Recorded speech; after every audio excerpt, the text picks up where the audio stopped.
And we're going to be looking at a number of things this hour, even as we get into it. And both our guests are seated in the Situation Room this morning. And as we are getting into it, our audience on KTN, good morning. And everybody who keeps clicking into the room, our live streams are up on YouTube, Facebook, and on X.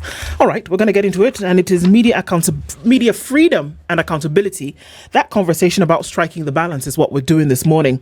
And joining us, both of our guests are here. Polly Gathoni is the Vice Chair of the Media Complaints Commission. Good morning, Polly. Good morning. Thank you for having me. Karibu sana. Thank you for being here. And I feel as though we've been here with her all morning. Eunice Nganga-Salisbury is an advocate of the High Court. Eunice, good morning. Good morning to you. How are you doing? I'm very well, thank you. Good. Thank you for having me. Well, good to see you, and thank you for coming in this morning. Thank you. So as we get into a conversation today, just before we do, Dennis is going to tell you where in the African continent he has been this week. Polly is smiling. I'm laughing because Polly's like, oh my God, here we go. And interpretation is what we're asking for both of you. All right, go ahead. Well, let me maybe soften this by taking you to this country. We're facing north. So this is a country which we normally say boasts as the world's oldest civilization. Just the Great Pyramids. You already know the country I'm talking about. Mm-hmm. But the fun fact is this country is the one that invented the 365-day calendar. Mm-hmm. They also invented, guess what? Toothpaste. Really? Yeah. So Egyptians started brushing their teeth long before everybody else. Oh, okay. We only caught up with it. They also came up with board games. These are very, very, very smart people. Like snakes and ladders. Yes. And that's why whenever you see animals in some of these games, you'll trace the roots back to it. So we're talking about Egypt. So the proverb today is, the camel cannot see the bend in its own neck. The camel cannot see the bend in its own neck. How do you interpret that? I think it's like Polly is looking to the heavens for divine. Yeah, not really. I think for me it's like the way we say a barber cannot shave himself or herself. Mm-hmm. Like for example, if you're the media, you're the people who hold people to account. It's hard to retrospect on yourselves and tell yourself where are we going wrong. It would take somebody else to maybe let you know that. Like Polly. Polly's already told you what she's come to do today. She's gone straight to it, actually. For the jacket, in this case, for the neck. Interesting. Eunice? I'd say almost the same thing, but use the Kiswahili one, nyani haoni kundule. Because the camel cannot see the bend, which is like its fault.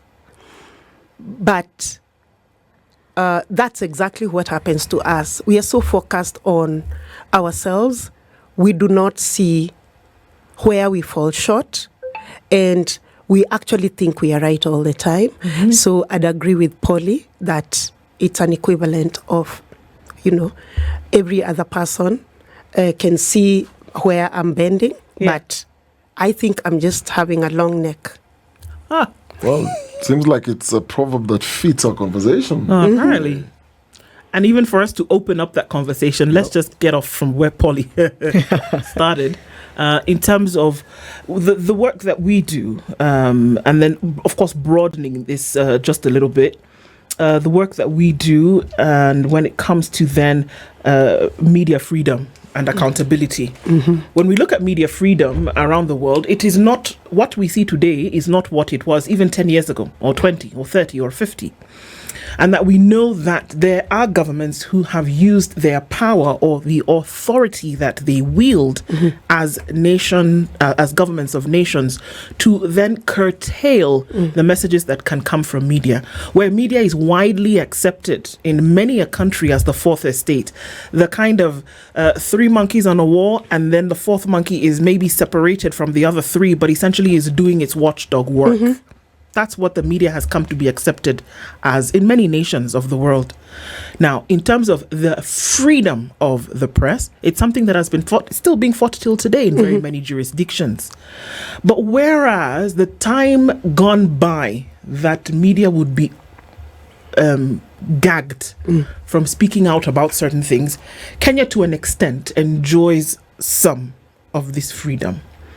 But now when we start to ask the questions about what you can say, how you can say it, when you can say it, about whom you can say it, and why you can say it, when we start to ask questions about that, does it come from the place whereby perhaps the messages that come out are unpalatable? Or is it still in a place where we are still trying to remain or retain some kind of balance in our reporting? I'll start with you, Polly. Thank you. Media freedom and media independence in Kenya is guaranteed in our constitution. So it's something that we fought for. We got it, and we are here to safeguard it. When it comes to the issues of responsible media, where you have to strike the balance, because what are the interests? There could be political interests that push on one side, maybe commercial interests, and they may hinder the true independence and freedom of the media. As the Media Complaints Commission, we draw the line. Who is pushing who too far off the boundary? Because the Complaints Commission is the one that has mandate to enforce the code of conduct for the practice of journalism. And when we say enforcement, the whole entire goal is to ensure the media is accountable, to ensure that there are high standards of the media practice. Media freedom, when it's exercised with moderation and with responsibility, ensures that then the public can trust the media. When media is trusted by the public, it means it is empowered. An empowered media is what can only hold the power or the powerful to account. If you are, as a media, if you are not empowered, you would not have the energy to hold anyone to account, even including the powerful.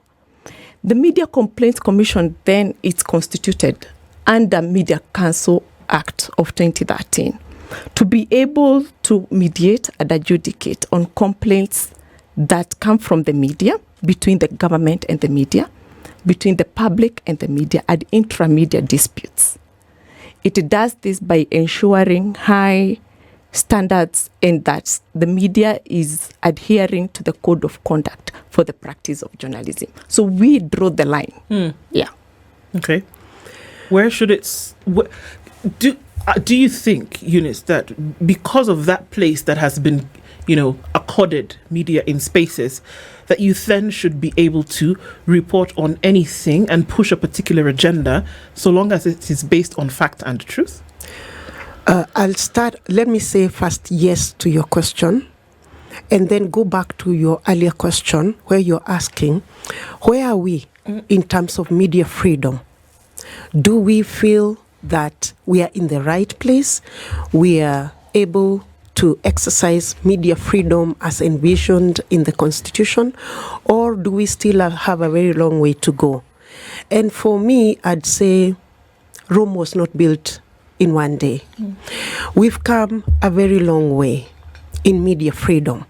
We are not there yet, but since the Constitution 2010 and the governments that we have had, I'd say we've made great strides in media freedom, but we are not there in terms of the question you asked about what do you report, how do you package it? Because when governments start to direct media on exactly how to frame your headline, for example, who you can talk about, how you can talk about them, that means we have not arrived at the aspiration of the provision of media freedom.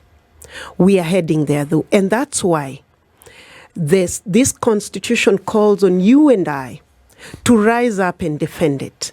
If we feel that we are going towards our aspirations, but there is an obstacle that's coming along, it's a duty that we rise up and speak up.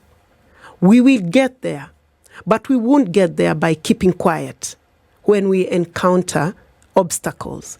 If we feel the government is encroaching on media freedom and we keep quiet, then we will not get to the aspirations of media freedom that are in the Constitution.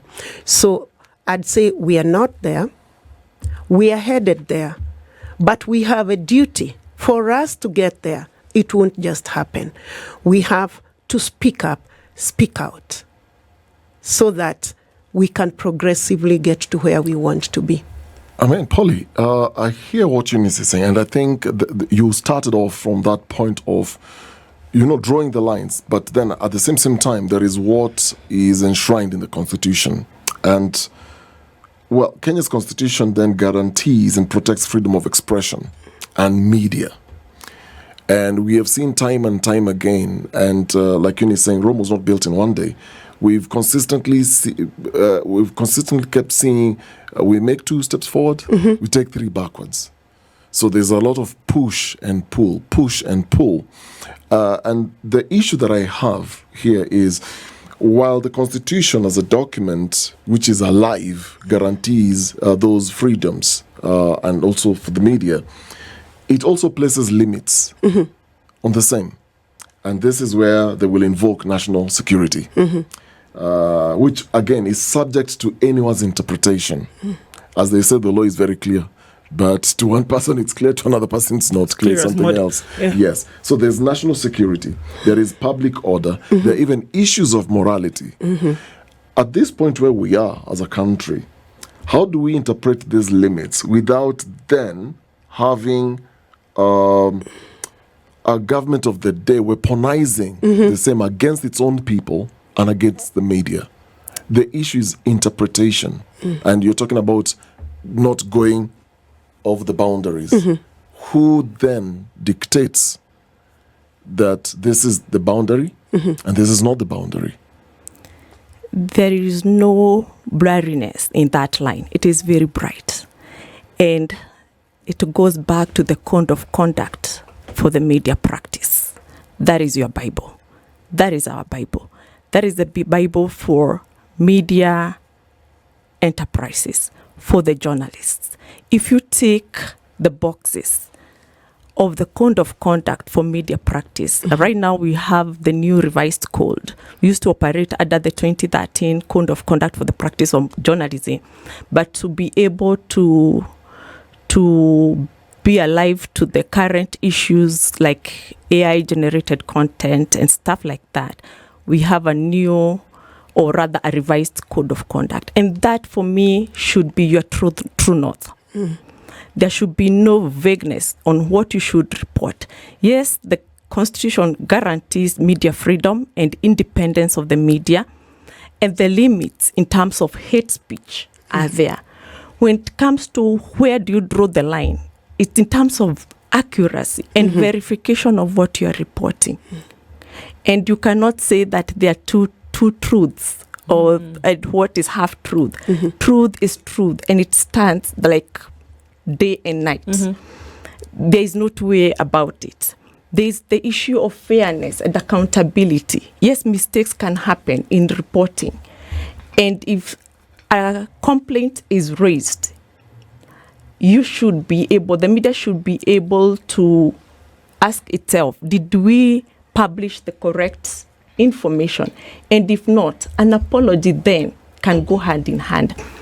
And if the members of the public or the government, they are aggrieved by the media, they cannot, or they are not expected by law to prosecute this in the streets of social media. Okay? There are avenues provided by law. Okay? You are aggrieved by today's headline. Ranting about it on social media will not help, because there are mechanisms that have been put by law to bring your complaints to the commission. anyone can lodge a complaint to the commission.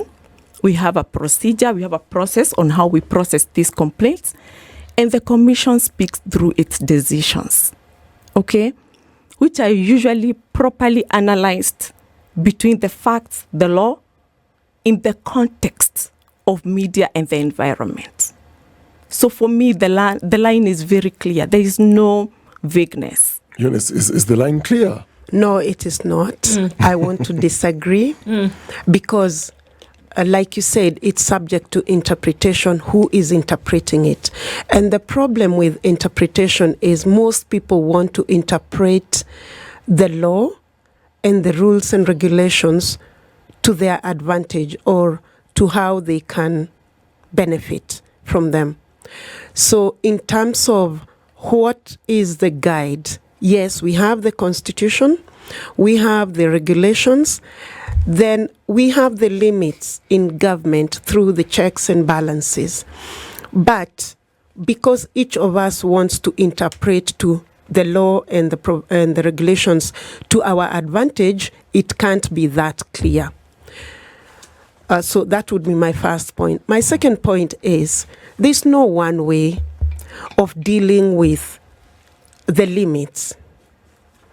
If, for example, the media is following its code of conduct, but the executive or the government is of the opinion that they are overstepping, you can't really dictate to the executive that, no, you can't do anything except come to the Complaints Commission first. Neither can you tell the media or the public, you can't go on social media or you can't do this other thing. You have to come to the Complaints Commission first. So it's not that clear.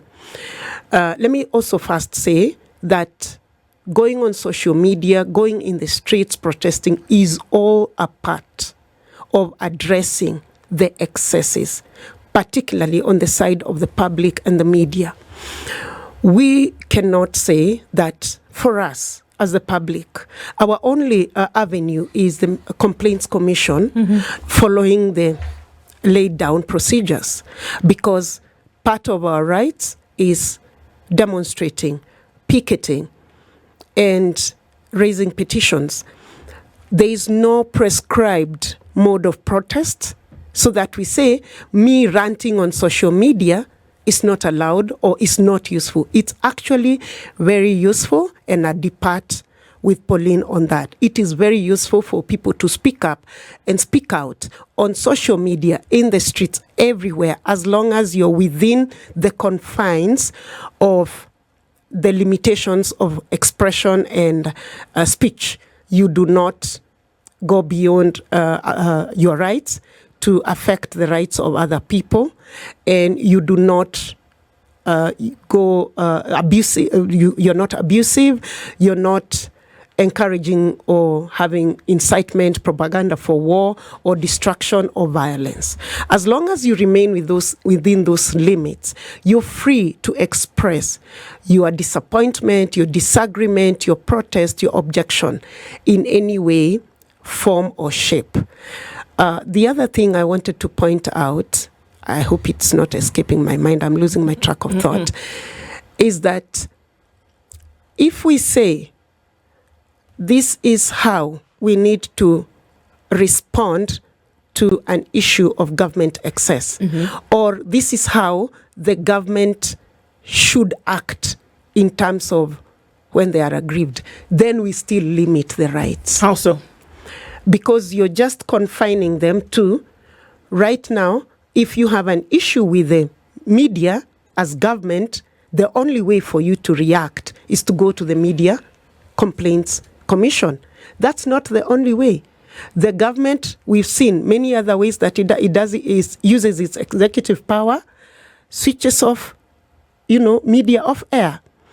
They have other ways they can do that except just come to the complaints. If the government is actually aggrieved in such a way, like it feels there's a threat to security, it won't have time to come and follow your process. If the public feels the executive has overstepped, for me personally, my first thought is not, let me write formally to the Media Council, because that would be now, again, limitation of our rights to expression and freedom. And on the side of government, it would be curtailing their executive power. Do you think that media is an agenda setting, or should be an agenda setting authority? To respond to that, let me just say that what Eunice is saying is right. It's okay to go on social media and express yourself in whichever way that you feel aggrieved. However, if you want remedy, then you have to take it further. Mm-hmm. Mm-hmm. It will take more than just citing your grievance or your issues there. It will take maybe lodging a complaint. Mm-hmm. It does not necessarily mean it has to be the Media Complaints Commission. You can also go to court. Most of the ethical issues you find or breaches to the code, there is usually a fine line also with defamation. And you find that some cases will actually go straight to court. But the Media Complaints Commission is also guided by the provisions of Article 159 on alternative dispute resolution mechanisms. And we say we are usually the first point of call you come to if you are aggrieved by the media. It is within your right to protest, to write on your socials that you are unhappy about this. But if you need a remedy, a tangible remedy that is enforceable, then you'll have to file a complaint, because the commission does not move itself. It has to be moved. To your question, does the media set the agenda? Should it? It should. And why not? Your role in the society cannot be underestimated. You inform people about what is going on. Most of the things that come to light to the public, they wouldn't know if it were not for the media. Matters pertaining to public interest must be imparted on the public. The public must be informed. They must be informed truthfully. And this is the other thing. Most of the time you'll find an issue probably that is trending on the socials. But believe you me, at the end of the day, the media that is trusted, that is the fallback for the public to go and check, I'm seeing this being said. Is this true? And it's for the media enterprises to ensure that they are the go-to media enterprises who is trusted in this sphere of information in a world full of misinformation, deepfakes, AI generated content, voices. Your voice could be somewhere right now saying something that you're not aware about it. As it has, yeah. The question then the public ask themselves, who do we go to? Msema kweli ni nani? And that is the differentiation with a professional media and a media that is not professional. If we look at standards and global standards, there is what then you can call putting your house in order. Locally, you set your house rules, that this is what we do in our house. But in comparison to the neighbors, what is everybody else doing? Now, global human rights instruments like Article 19 of the ICCPR, to which Kenya is actually a signatory, protect freedom of expression and access to information. Because we've talked about freedom of expression, where the limits are, where the borderlines are, but there is also this other element of access to information.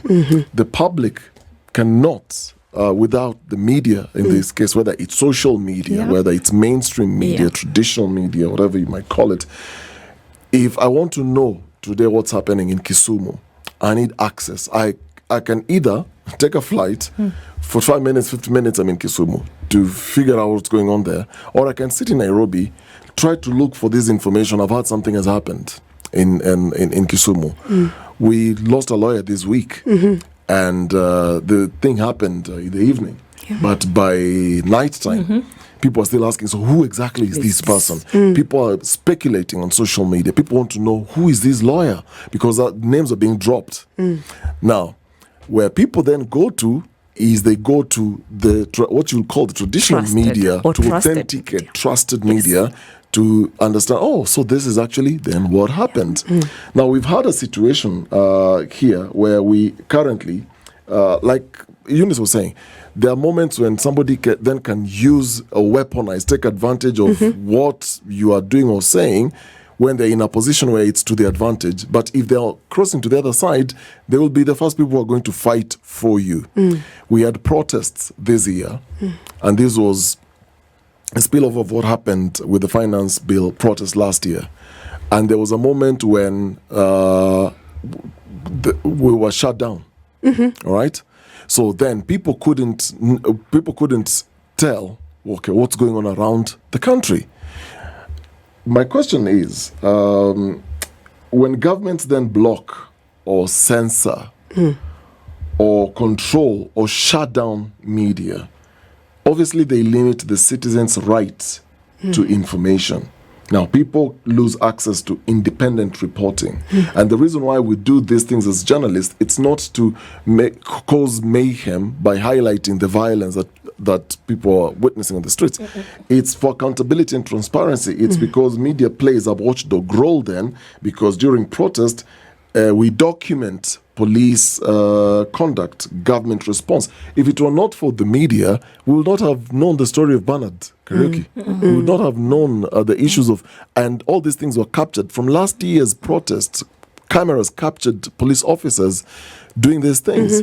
So my question then is, with our current landscape, do we even have a balance? Or today, somebody in government can feel like, okay, these people this morning, these things they're discussing, we need to shut this situation down now. And they shut it now and just do it. There is balance. And I think the court pronounced itself and keeps pronouncing itself on such issues where there is an overstep, especially by the government. And I think what everyone is looking for, because the media will try to inform as much as it can for the public to be informed on public issues or public interest issues. And we may have maybe the government feeling there is an overstep by the media. Instead of arbitrarily just shutting down a station or arresting a journalist, then it behoves on the government to use the systems that are there to prosecute their issue. And they say, in terms of ethical practices or responsible media, this media station has overstepped its mandate. According to whom? According to the mandate set about by the law? Or is there a mandate that can be created by people's minds and their perceptions? The code of conduct, the code of conduct for the practice of journalism, it's your code. I know what our code is. And therefore, can somebody who doesn't abide by that code say that the media is not following or achieving or staying by its mandate? And that is why the Complaints Commission is there, to look at your complaints, to say, to look at you be the government in this case would be the complainant, because in every grievance you must ask yourself, who is the complainant here? What are they complaining about? Then you, as the respondent, the media house, the journalist, you are called on the table, maybe to articulate the accuracy of this issue. If the government is saying maybe there was biasness or it was unfair, the headline was not attributing the content therein, it's the work of the Media Complaints Commission to look at the matter at hand and come up with a decision. And in this case, there are many remedies that we have been given by the law. Okay. Let me give you an example. Yes. Just day before yesterday, when unfortunately Wakili was murdered on Tuesday evening. by the time it was being reported by several media houses, one particular media house came under attack, and they said, you have just said city lawyer, and this is irresponsible reporting because you have not told us who it is. Now, when I went to the School of Journalism, for the years that I went, the first thing that they tell you is that there's an element called breaking news, whereby you give the known facts at the time with all protocols being served. That means if the family in a case like this has not been informed, you cannot mention their name until they have been informed, and then you make it public information. Now, not knowing the back end of this, the public outcry is that media is being irresponsible in their reporting because you don't know who it is, and that you have thrown other people into a state of panic. Because they are unaware. Which is responsible? That I said just a city lawyer and that I didn't say the name? Or what then if it came before you and they said, no, look, they have said without a name, they've not told us who it is, and the rest of us are here panicking? Or do I say a name? Yes, we knew who it was. Or the media house knew who it was at that time. But the family had not been informed. Who then gets to say that this is your mandate and that you have fallen short of it? That's an example that's playing out today. Without necessary, if that is an issue that has that could potentially land on the commission's table. So I may not directly talk to that particular issue of the lawyer, because anybody, whether it's that media enterprise or the public, could bring that case to the commission. However, when the commission sits, they are in a position to summon the journalist or and ask for evidence or witnesses or what was happening around that particular issue. If the journalist or the media house can actually attest that they were waiting to verify information, then the commission would speak through its decision to the appropriate remedy therein. But without a complaint, it would be hard to prosecute a hypothetical issue, which actually right now, maybe it's on the way to the commission or could potentially land on the commission's table. But in that case, yes, whether the journalist is right or wrong depends on the whole context. And when a matter is brought before the commission, we would have to look at the whole context, the allegations therein, the remedies being sought by the person who is complaining, and it is after that that we would speak through the decision that we make. Okay. I would like, thank you. I would like to tie that with what you said about the media setting the agenda. And I would like to say, yes, the media should set the national agenda. And in that say, because of your responsibility, and we can't take that away from the media, that it's an important voice as the fourth estate. It's relied on for information, education, and generally the public uses it to understand what's going on in the places that they cannot reach. So in that sense, the media has a very big responsibility to set the agenda. And because your question was, should it? Yes. Yes, they have that right. Okay. The duty comes with the right to set the agenda. Let me push off so of that. that. Okay. Before I lose this, sorry, go ahead. so that we come to this particular issue you asked, my question would be to the media, what agenda, in that case, are you setting by putting out that headline? You know your role is to report with the known facts while you wait for the known facts. But in that particular minute item of reporting, is it necessary to report at that time, or could you probably hold a little bit, because you will balance for you between what is important? Is it putting out that a city lawyer has been killed to cause anxiety to all of us. I can't tell you how many calls I got because I'm a city lawyer. Sure. So they want to find out, was I close? Am I the one? Probably all advocates in the city got those calls. Indeed. So you have to first think of your responsibility. Do I want to cause anxiety by just putting out the headline, or would I just wait a little to get the full known facts, and also for the family, the next of kin and all that to be notified? For me, in this particular instance, I'd fault the media. Why? Because there was really no urgency to report city lawyer dead. If only they had waited maybe another half hour for the family to be informed.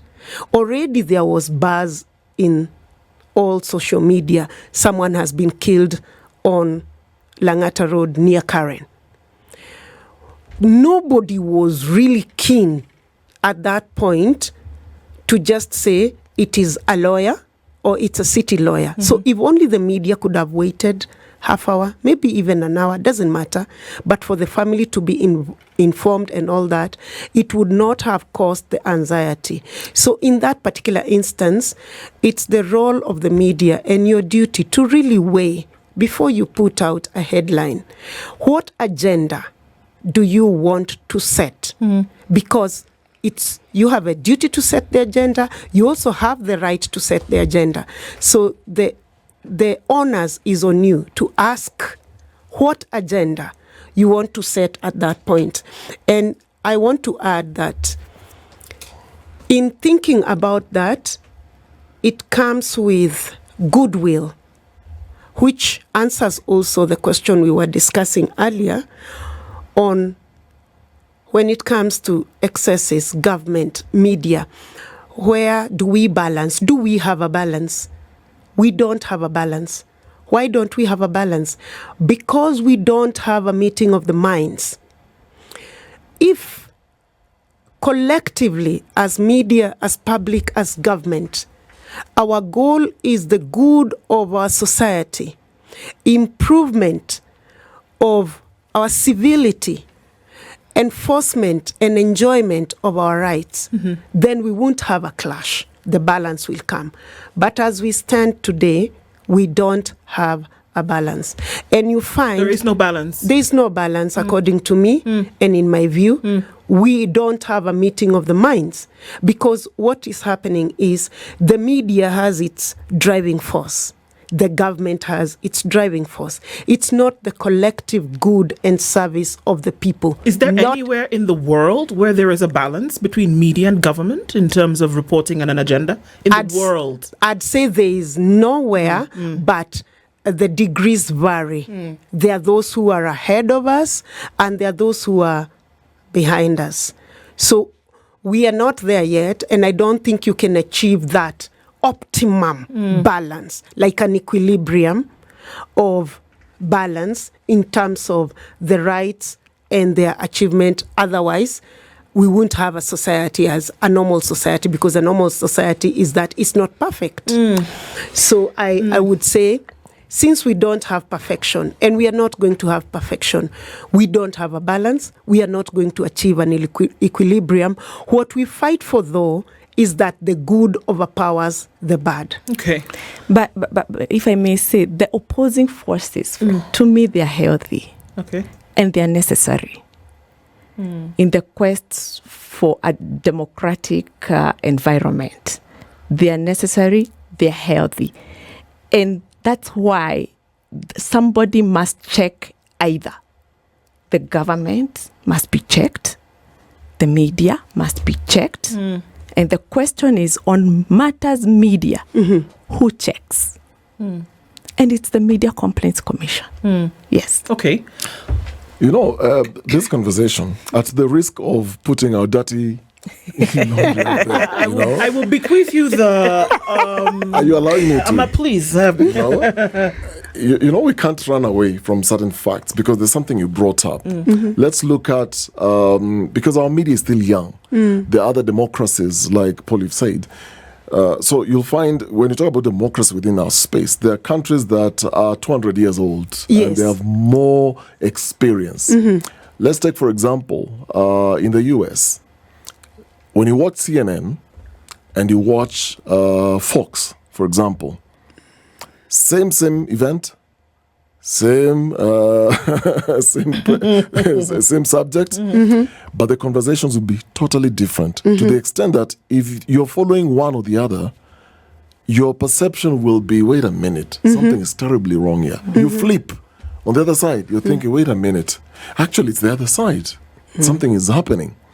And all these conversations are around who owns media. Essentially, because we can talk about self-regulation, we can talk about balance, we can talk about ethics and all this. Who sets these things? At the back of it all, there was a time in this country where FM stations, and so many of them before now, the government came in and said, look, there are a lot of people who own FM stations. They are not actually live. Somebody goes buys a frequency, keeps it to himself. And what they found, interestingly, it was politicians who are actually buying and keeping this and selling them off later. You look at media setups across the world, there are leanings depending on who pays your salary, who owns it. And so when you talk about balance, is it even realistic? And we're not just looking at the Kenyan situation, you're just looking globally. All the big media organizations you can think of. Because there's the agenda setting, but then at the end of the day, you have to be professional. You have to balance your facts, your truths, and all these things. There is a ghost behind all this conversation that we're having here. Thank you for saying you have to be professional. Yes. Because there's media, and then there's professional media. Okay. What's the difference? Yeah, there's a difference. I think today in Kenya we have almost over 100 radio stations. And if you look at the ownership of these radio stations, mainly they are owned by politicians. And any business enterprise has an interest behind it or has an owner behind it. And when you were talking about the interests that push the media either to gag itself, to self-censor itself, they could be commercial, they could be political.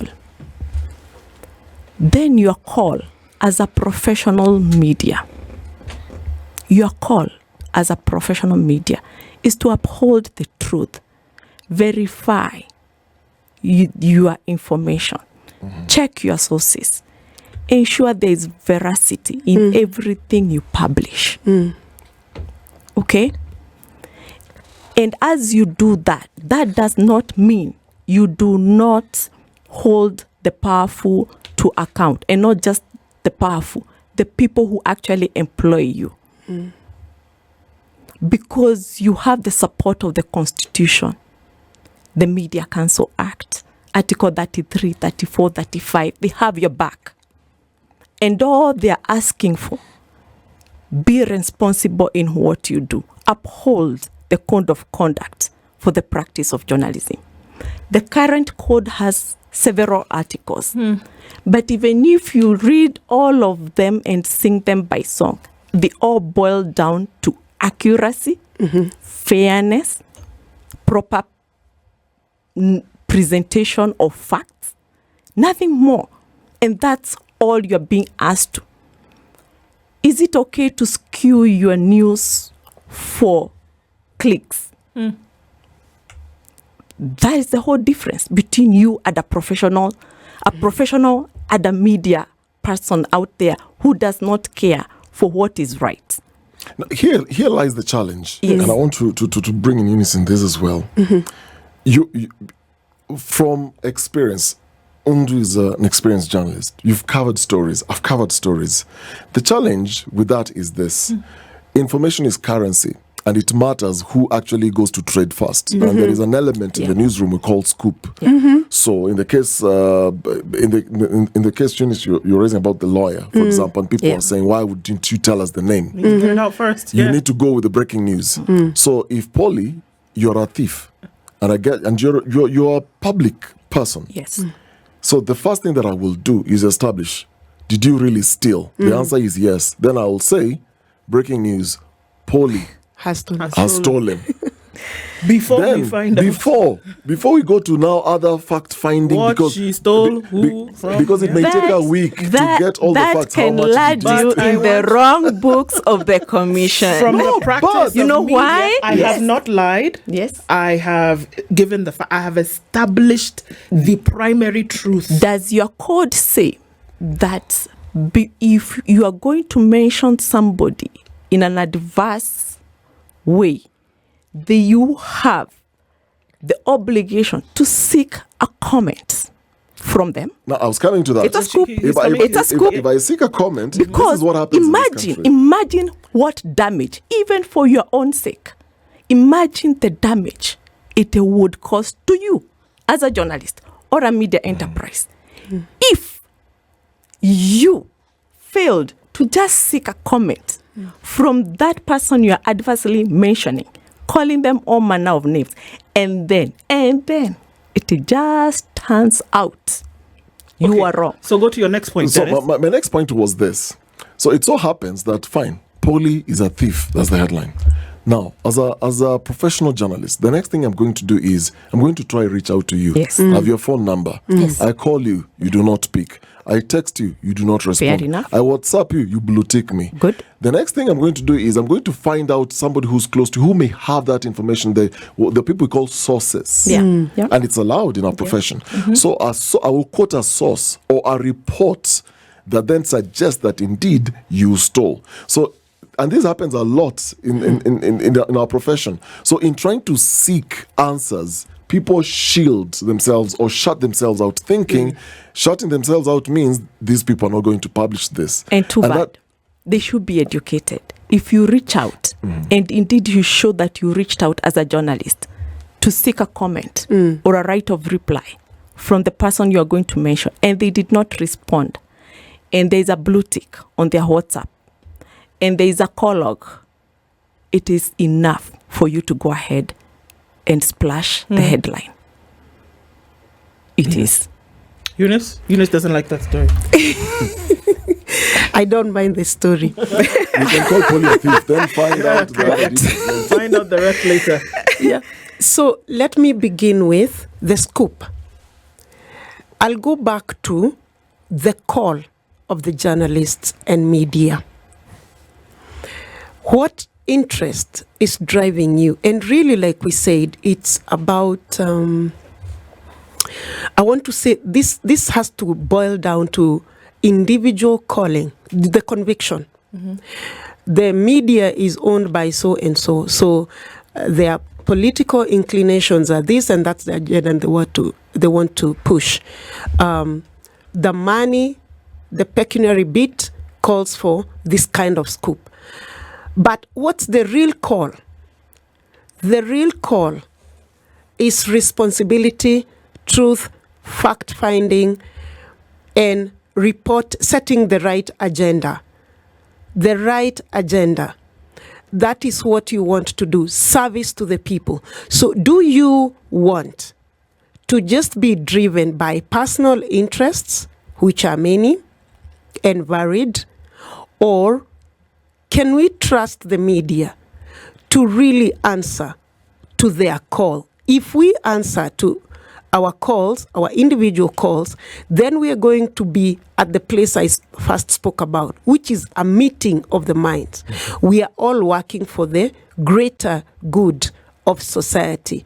And I set my personal interests aside for a little bit and push the greater good of the society. Because if all of us are going to be pushed by our personal interests, then we will remain with only aspirations. And you had asked the question, is this balance even achievable? We said it is not achievable. We are not going to get at an equilibrium and be at 100% balance. However, because we want the greater good to reign, can we strive? We can't really be seen to be moving away from the main agenda, which is serving the people, greater good of society, to just the scoop and the money and our politics. Okay. There's a lot more to the story, of course. I mean, we who are, with the pen in our hands, we see things in a very, very different perspective, obviously. But at the end of the day, the greater good and information comes out through. But it's very important to have these conversations as well. And obviously, it's not the last time that we will. And I think it's necessary to pursue these conversations on a more regular basis. But we want to thank you for being here this morning. Eunice Nganga-Salisbury is an advocate of the High Court. Polly Gathoni, is the Vice Chair of the Media. This is the Situation Room, the only way to start your day.